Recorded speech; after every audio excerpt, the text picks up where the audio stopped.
si van sin Cristo y sin salvación.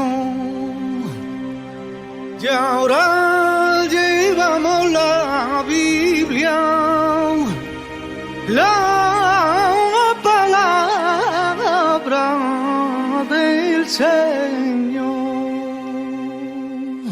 Y antes los gitanos iban sin Cristo y sin salvación. Y ahora ya llevamos la Biblia, la palabra del Señor. Bonjour à tous, bienvenue à notre direct d'aujourd'hui.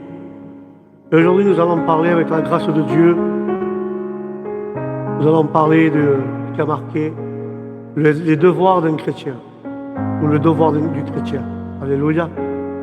Et nous allons voir ceci avec la grâce de Dieu. Et nous allons parler de cela. Alléluia. Et nous allons voir c'est quoi un devoir d'un chrétien. Amen. Le devoir d'un chrétien, nous devons toujours prier, dit la parole. Un chrétien doit toujours prier. Amen. Comme je disais, à part qu'un chrétien doit toujours prier, la parole dira dans Luc 18:1, Jésus même dit, et Jésus raconte une histoire à ses disciples pour leur apprendre comme ils doivent toujours prier et sans se décourager. Nous devons toujours prier, frères et sœurs, sans nous décourager. Quoi qu'il arrive dans nos vies, quoi qu'il y ait dans nos vies, nous devons, frères et sœurs, prendre courage. Ce n'est pas parce que tu as un problème que tu vas baisser les bras. Au contraire, nous devons toujours prier. Et Jésus nous raconte une histoire pour apprendre comment nous devons prier sans perdre courage. Parce que des fois, les problèmes ne nous donnent pas envie de prier. Des fois, nos difficultés ne nous donnent pas envie de prier. Mais Dieu veut qu'on prie sans cesse, en tout et pour tout. Alléluia. Puisque les disciples doivent beaucoup souffrir, dit Jésus, que les disciples doivent beaucoup souffrir. Amen. À part que les disciples doivent souffrir, c'est pour cela qu'ils ont besoin de la prière. Une prière étant attentive à tout ce qui peut arriver. Nous avons besoin de prier et être attentifs à tout ce qui peut arriver dans notre vie.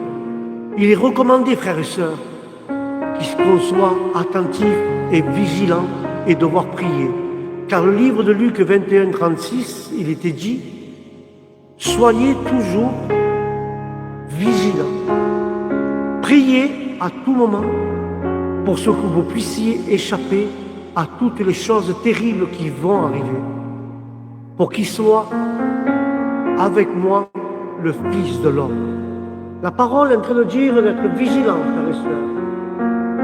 Nous devons être vigilants à ce que nous faisons. Les disciples doivent souffrir ceux qui suivent Jésus, mais nous devons être attentifs à ce qui peut arriver. Nous devons prier sans cesse. Il est recommandé d'être attentifs, vigilants et prier.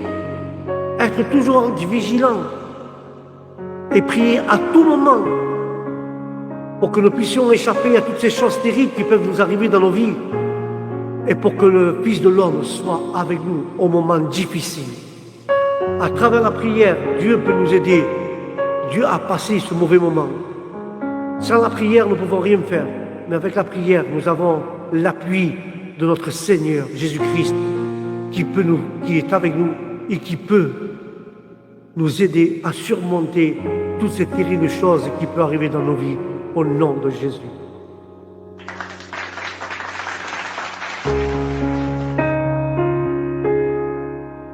La parole dira d'être vigilant. Ne sachant pas l'heure à laquelle Jésus viendra comme un voleur, dit la parole. Il faut veiller et être vigilant. Mais nous devons veiller. Une veillée va accompagner d'une prière constante. Et cette vigilance, frères et sœurs,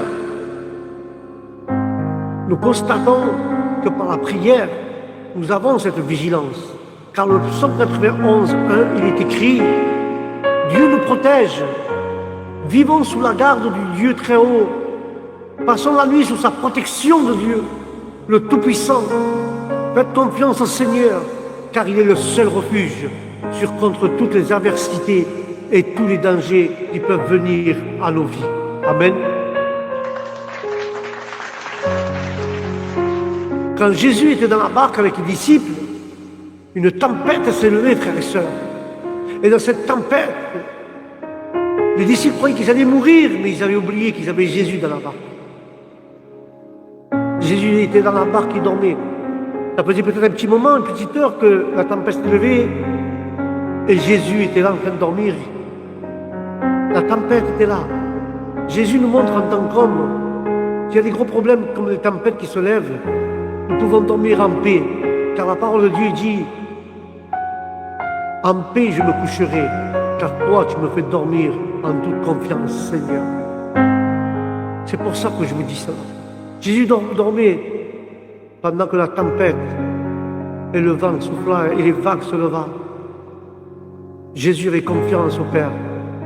Il savait que rien ne pourrait arriver.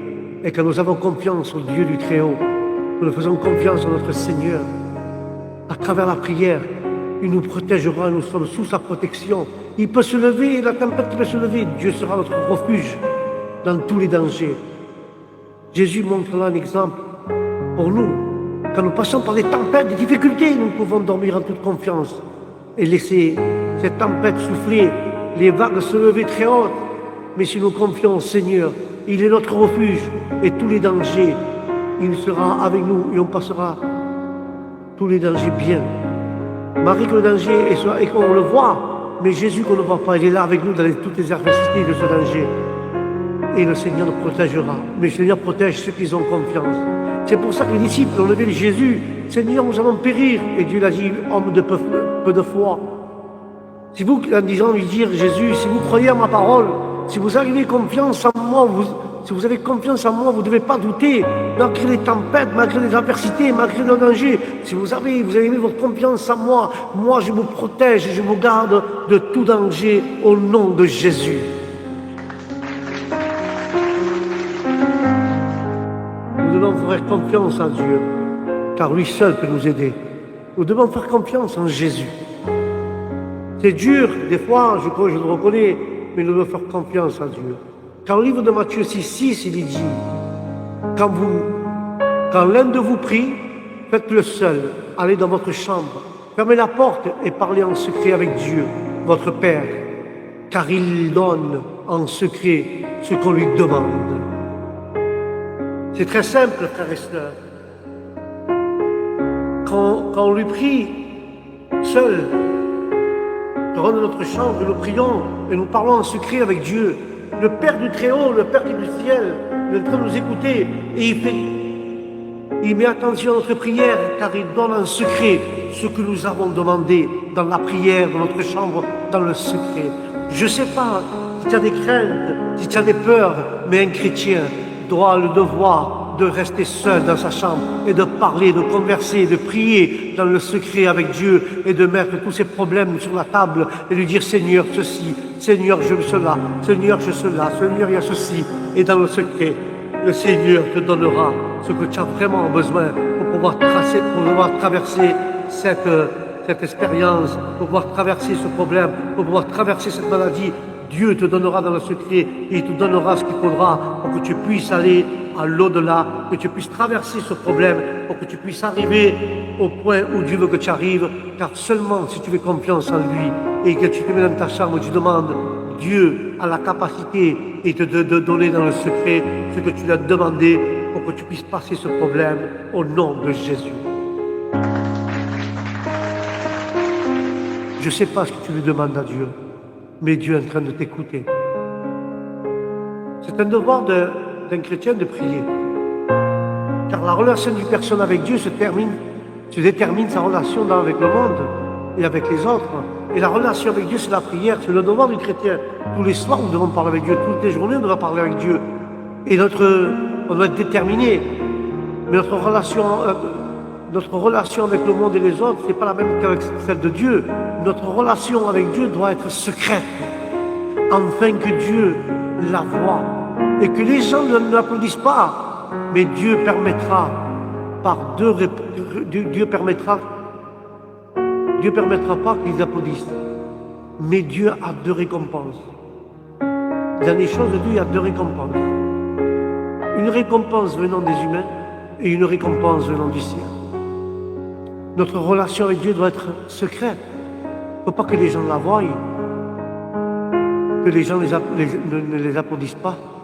Dieu ne permettra pas que deux récompenses, une venant des humains, une venant du ciel. Dieu ne va pas le permettre là. Ou tu as la récompense des humains, ou tu as la récompense des cieux, mais pas les deux en même temps. Dieu ne veut pas cela, ne le permettra pas. Les pharisiens aimaient que les gens d'aujourd'hui, ils ont déjà leur récompense, comme les Parisiens. Ils ont la louange du peuple, les applaudissements du peuple, mais ils n'ont aucune récompense de la part du Père. La prière est une communion secrète avec Dieu, même si la prière est certainement autorisée dans la Bible. Cependant, quiconque ne prie pas en privé ne devrait pas prier en public, parce que ça serait de l'hypocrisie. Jésus souligne 3 erreurs courantes concernant la prière.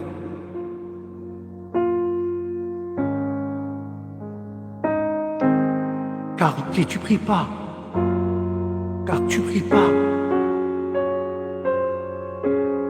en privé avec Dieu. Si tu ne pries pas en privé avec Dieu, tu ne peux pas prier en public. Ce que tu fais avec Dieu, chez toi, dans le secret, tu dois le faire dans l'église. Mais ce que tu ne fais pas, ce que tu ne fais pas chez toi, ce que tu fais chez toi et tu ne le fais pas, tu ne peux pas le faire à l'église. Car c'est de l'hypocrisie. Ce que tu fais chez toi et tu ne fais pas à l'église, c'est de l'hypocrisie, dit Dieu. Car la prière doit être sincère. La prière doit sortir du cœur. La prière doit être vraie. Car le Père cherche des vrais adorateurs, en esprit et en vérité. Que ta prière soit en esprit et en vérité devant la présence de notre Dieu. Et que ce ne soit pas de l'hypocrisie. Que Dieu réprimande de l'hypocrisie. Et que Dieu nous aide à avoir une véritable prière en esprit et en vérité. Amen.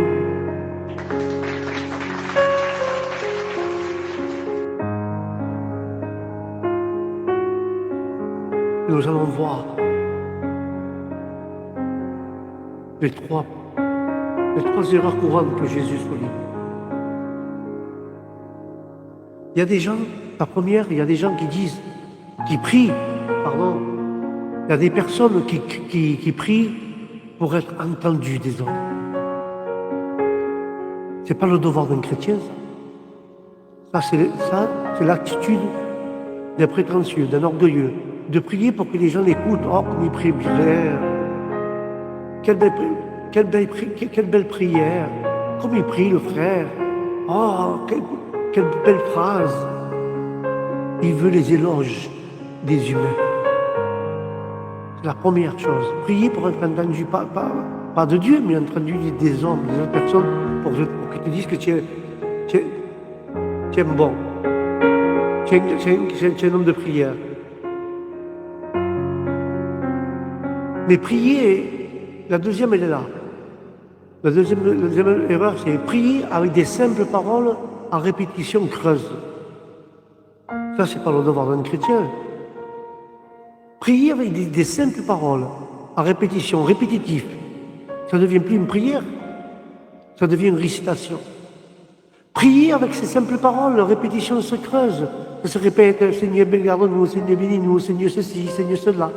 Tu fais de la répétition, tu ne fais pas de la prière. Et Dieu ne veut pas cela. Ça, c'est la deuxième erreur. La troisième erreur, c'est prier avec le péché dans notre cœur. Prier, nous prions, mais on a le péché dans notre cœur et nous continuons à prier, à demander à Dieu. Dieu ne pardonne pas parce que nous ne pardonnons pas aux autres. Alors, les 3 erreurs sont là. Prier pour être entendu des autres, prier en répétition, avec les mêmes phrases, prier en ayant un péché dans notre cœur, et nous prions sans pardonner aux personnes qui nous ont fait du mal. Cela, le Seigneur ne les écoute pas. Ça, c'est pas le devoir d'un chrétien. Le devoir d'un chrétien, c'est pardonner à celui-là qui l'a fait mal, de prier pour que Dieu l'entende et de parler avec Dieu avec des vrais mots, avec son cœur, et d'avoir pas de péché dans son cœur, être propre devant la présence de Dieu et prier avec un cœur pur devant Dieu. Ça, c'est le devoir d'un chrétien. Et c'est les 3 erreurs qu'il y a là. Prier pour être entendu des hommes, prier avec des prières de répétition, prier avec un péché dans notre cœur, et prier et on ne pardonne pas notre voisin. Ça, c'est de l'hypocrisie. Ça, c'est pas un devoir de chrétien. Un devoir de chrétien doit prier en esprit et en vérité, et doit prier pour être entendu de Dieu. Parler avec Dieu, avec ses mots, les mots qui sortent du cœur. Prier avec un cœur propre, sans péché, et pardonner à ceux qui nous ont offensés. Dieu dit, avant de venir déposer de l'offrande, si tu as quelque chose contre un frère, va et réconcilie-toi avec ton frère, avant que le soleil se couche, avant de pouvoir parler avec Dieu, avant de creuser avec Dieu, de discuter avec Dieu. Regarde dans ton cœur s'il n'y a pas quelque chose d'impur, ou si tu dois pardonner quelqu'un. Tu laisses ton offrande là, tu laisses ta prière en attente, réconcilie-toi avec la personne qui peut te réconcilier. Puis tu te représentes avec Dieu avec un cœur pur et sincère pour pouvoir discuter avec lui et pour pouvoir parler avec ton cœur au nom de Jésus.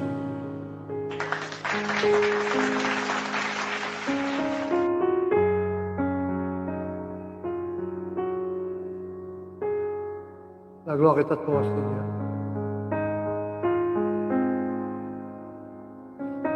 La gloire est à toi, Jésus. C'est pas facile d'accomplir les choses d'un chrétien. La parole dit que lorsque vous priez, n'utilisez pas beaucoup de mots, comme le font ceux qui ne connaissent pas vraiment Dieu. Ils croient que parce qu'ils parlent beaucoup, Dieu leur accordera plus d'attention. Ne limite pas, car Dieu notre Père sait donc que ce que tu as besoin, avant même que tu lui demandes, il le sait. Et tu devrais prier ainsi, avec tes propres mots, avec tes propres phrases. Car Dieu ne veut pas que tu utilises beaucoup de mots, parce qu'il y a des gens qui prient, « Oh Seigneur, tu me refuses, tu ceci », avec la parole de Dieu. Ce n'est pas tes paroles à toi, c'est la parole de Dieu que tu utilises. Et avec ces paroles, tu adores Dieu, avec ses propres paroles. Mais Dieu veut que tu l'adores avec ton cœur, avec les paroles de ton cœur, les paroles qui sortent du cœur, les paroles qui sortent de ta bouche, qui soient sincères. Parle avec ton cœur et pas avec la parole de Dieu. Parle avec ton cœur, prie avec ton cœur, ce que tu as vraiment dans ton cœur. Et tu verras que Dieu va t'écouter et Dieu te accordera plus d'attention. N'imite pas les gens qui prient avec les livres des psaumes. Parce que Dieu sait vraiment ce que tu as besoin de ton cœur. Et c'est pour ça que Dieu dit tu devrais prier ainsi. De quelle manière Dieu nous demande? Dieu dit de cette prière, mais il ne faut pas la confondre à une récitation. Regardez, notre Père qui est aux cieux. Cette phrase veut dire que chacun d'entre nous reconnaisse que Dieu, il est le vrai Dieu. Après, il dit, viens et sois notre roi. Tous ceux qui vivent sur terre doivent lui obéir comme ceux qui sont au ciel lui obéissent. Amen. Puis, il dit encore plus bas, donnez-nous la nourriture dont nous avons besoin aujourd'hui.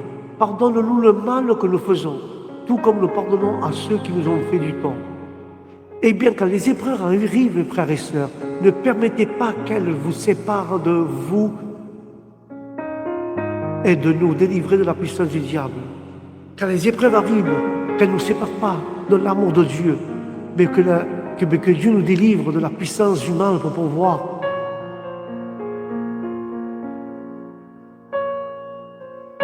Mais je demande aujourd'hui que Dieu nous sépare des choses du mal et qu'il nous délivre de la puissance du diable.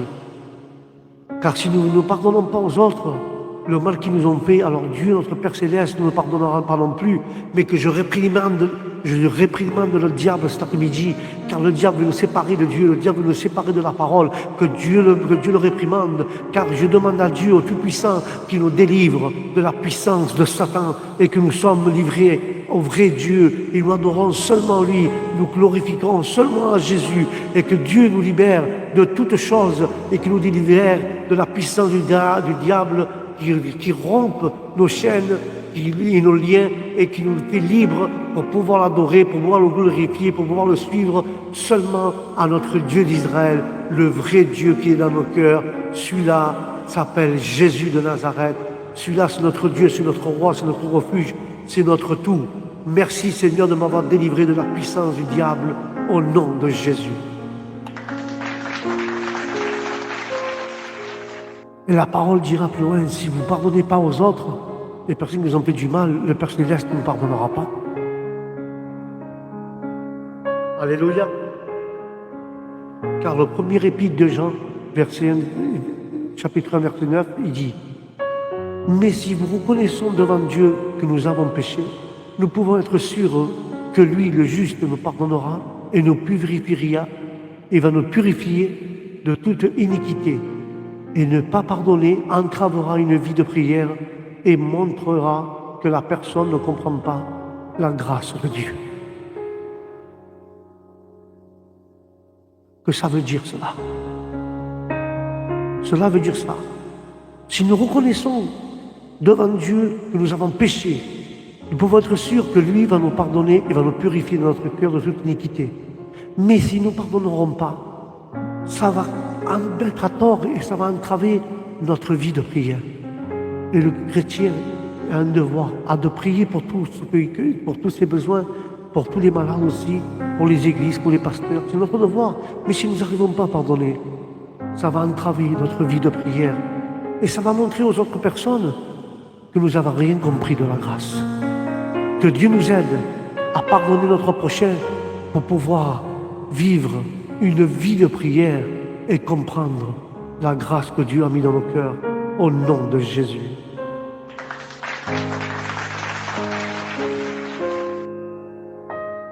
Et je vais conclure avec cela.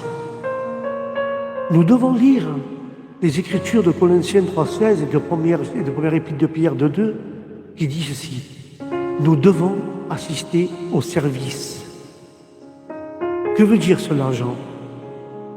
Nous sommes obligés d'être fidèles à nos églises, assister aux réunions à nos églises, que ce soit une réunion d'évangélisation, que ce soit une réunion de prière, une réunion de jeûne. Nous devons, le chrétien a le devoir, il doit avoir le devoir dans son cœur d'assister au service de son église. Ça, c'est le premier devoir.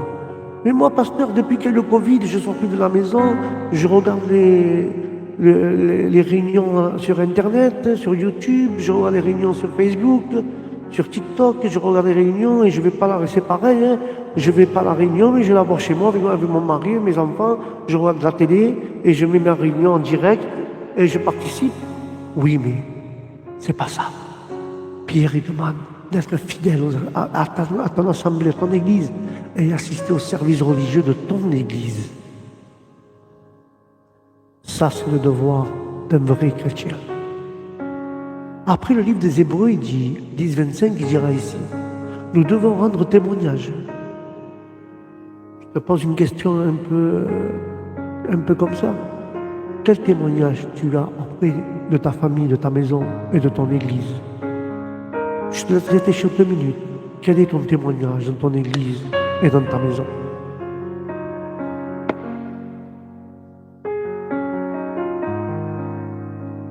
Le devoir d'un chrétien, c'est de rendre témoignage de la vie que Jésus a transformée dans nos vies.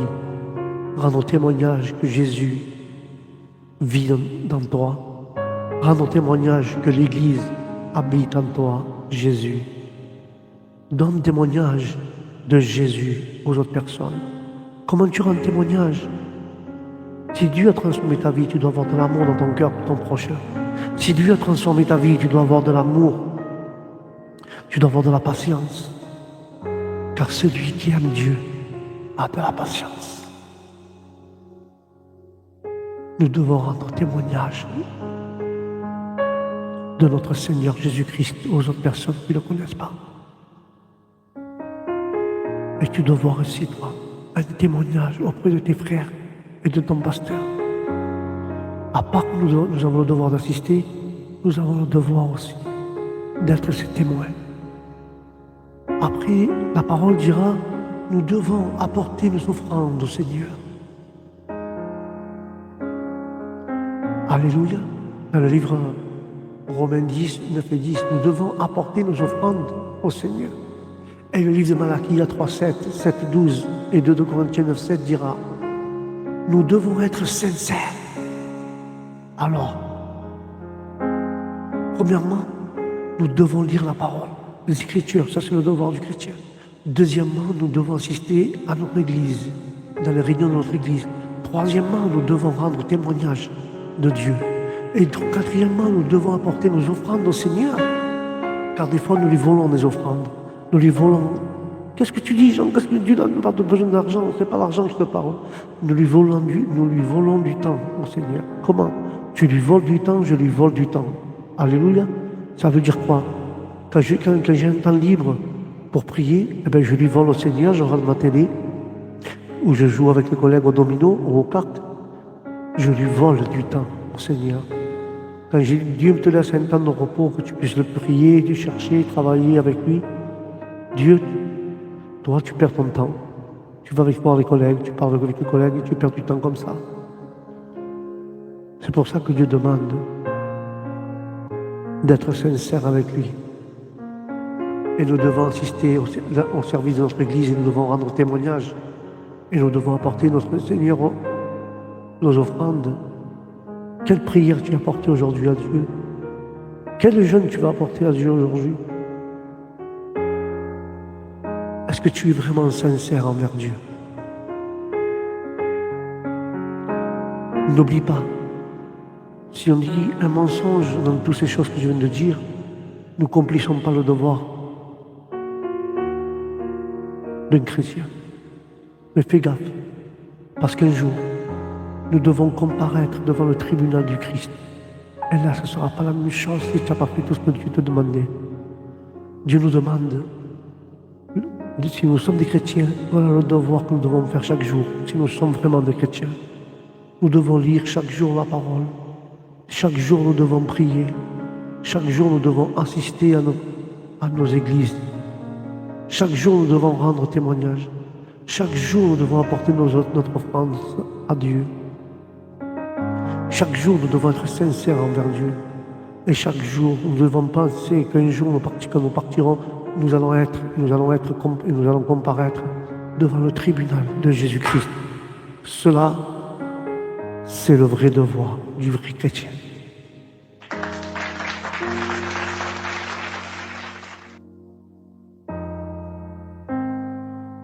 Voilà, c'est quoi le devoir du chrétien.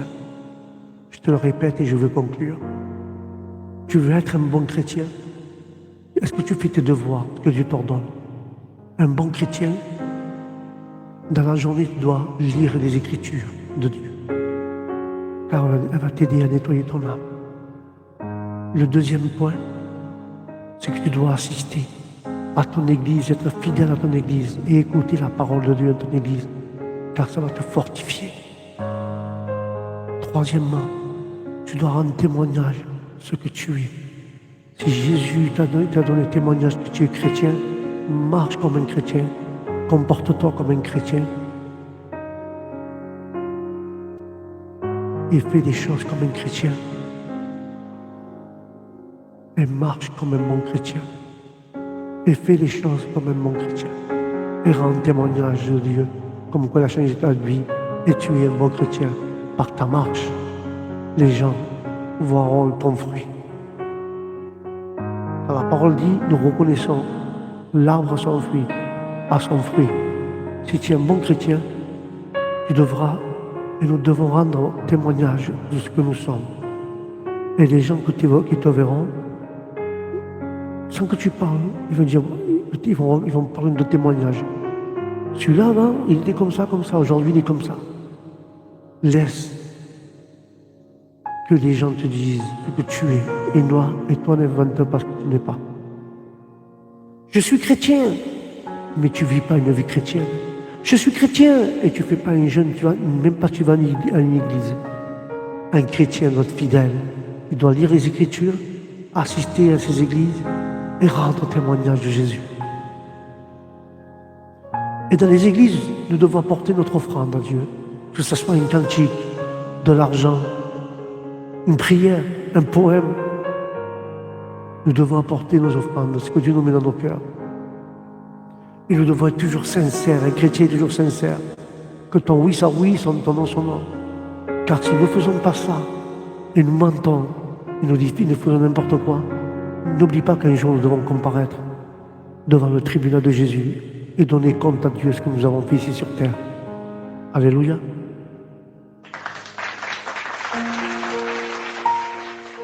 Voilà, frères et sœurs, ce direct sur YouTube a fini. Je vous dis au prochain direct que la paix de Dieu soit dans votre esprit et dans votre cœur.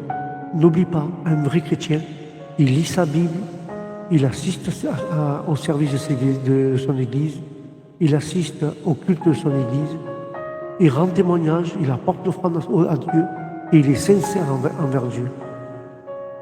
Voilà. N'oublie pas de lire, n'oublie pas de prier, n'oublie pas d'assister à tes cultes, n'oublie pas de rendre témoignage de Jésus et n'oublie pas d'apporter ton offrande, mais toujours en esprit et en vérité et avec un cœur vraiment sincère au nom de Jésus. Voilà, frères et sœurs, sur cela, que la paix de Dieu soit dans votre esprit, dans votre travail, dans vos vies. Je vous dis au prochain programme, que Dieu vous bénisse. Shalom.